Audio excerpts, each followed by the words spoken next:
Hi, my name is Carter from ENI Systems. Today, we're going to walk through vendors, and I'll guide you step by step so you can see exactly how this works in your all-in-one ERP solution. Unlike other videos, this video is going to be pretty short because items such as vendors represents the static data, meaning that it's going to be a database that we are going to save in our system that can be utilized for purchasing raw materials from vendors. So without further ado, let's start. So as you can see from our screen, we had enter our vendor section. So you can reach the vendor section in our purchase pane under the vendor here. So I believe that all entities, it doesn't have to be manufacturing or service sector. We're all in the middle, right? So we purchase something from our vendor. We manufacture ourselves, whether that's a tangible items or services, and we can sell those items to our sellers, which are customers. The reason why I'm bringing this concept is because vendor, from a purchase perspective, will be very, very similar with the customer from our sales.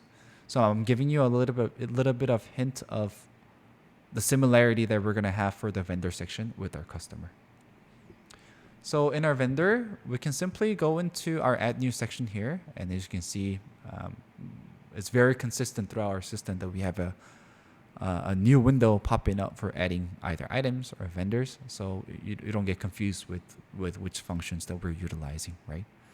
So before that, we also have a list view items, which we have a name, company, contact name, address, email, phone, website, notes, which are optional information that we need for our vendors or even for customers from a sales perspective. And we do have a menu section where we can take additional actions on each items here. So let's go. It's very simple, right? So if you go to vendor section, you can also set up the companies. These are very similar to our items where you can either use these vendors across different companies that we have, or you can specify which company that you want to use this vendor to.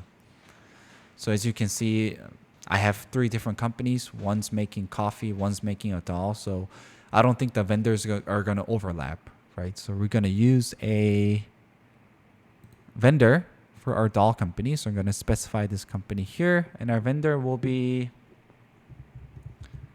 Kabubu Eyes vendor, meaning that they're going to be specified to making an eye component of our doll here.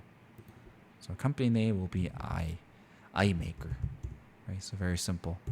The additional information such as first name, last name, role, email, phone, and website, it's very customizable for each company.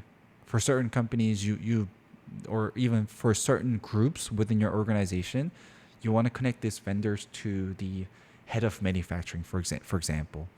Whereas for the vendors within a CEO level, you want to connect this vendor's representative name as a CEO, right? So you can pick and choose whichever roles and responsibilities that you want to have as a representation within our vendor section. So I'm not going to populate this because again, this is a static data, and this is also very customizable based on your needs.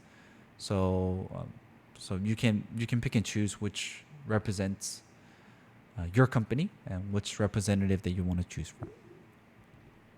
The next is a payment term. As a vendor, depending on the industry that you're in, you all have different types of payment term, right? Sometimes it's net 30, sometimes it's net 15, right? So based on your preferences and your contract with the vendor and how the terms look like, you can pick and choose which payment term that you want to preset into this data.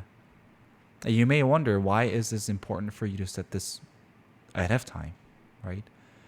Well, when you're going through a sales function or when you're going through a payment function of whether or not you need your vendor to pay in certain date, again, in real life, each company will probably have more than 10 or 15, if you're a large company, 100 plus vendors. And it's going to be very challenging for you to remember all these different terms on the dot, right? So when you're setting this up ahead of time with your vendors, it's important for you have this information ahead of time so that when the payment comes, you know which vendors are paying at which time And eventually you can track whether the payments is late or early, so that consequently you can give them a credit memo, or you can give them a little bit of benefit based on your vendor credits that you have. And here on the bottom side, on the other details, you have department where you want your vendor to be connected, and some internal notes or attachment that you want to have. You can simply save and close here. Now we have created the vendor here, Kabubu vendor. Let's see.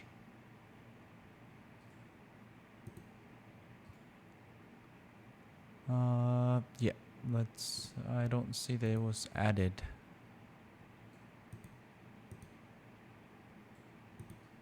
See yep, there we go. So we had, so you can see that, the reason why, okay, this is a good example. The reason why it doesn't show up on this vendors right here is that currently our setup is set as CK, right? So if you go to, I think we added it as Kabubu.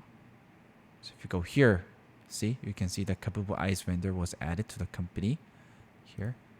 So let's see, maybe we can go here. Yeah, see, if you click this vendor, now you can see the transaction list of when you buy them or what you bought them, and total amounts, and when they need to pay. So again, I think it goes back to the preset data of the payment term that we had to set previously, so that it will show you pretty much the whole blueprint of how your interaction with the vendors.